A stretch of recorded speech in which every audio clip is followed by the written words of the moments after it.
أهداف الهلال أمام نادي النجمة بصوت معلقكم اليمني هيمان عبد الله. إذا حاز على إعجابكم لا تنسوني من المتابعة ولايك إكسبلور وعادة النشر، وشكرا للجميع.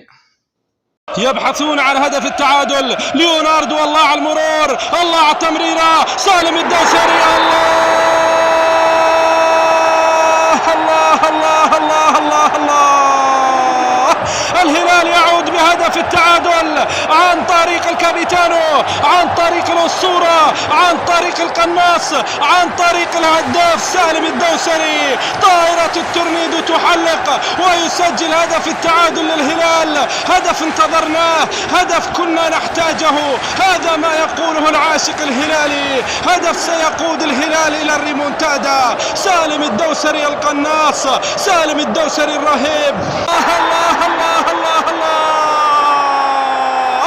الله على الهلال وروعة الهلال وجمال الهلال وشغف الهلال وجنون الهلال. الله على التيكي والتاكا، من 4 لمسات، من 4 حركات، من 4 تمريرات، من 4 غمزات، من 4 نغمات يا الهلال. الله الله الله الله الله. عذرا يا البارسا، فالتيكي والتاكا لم توجد من أجل برشلونة فقط، قد فعلها الهلال الليلة.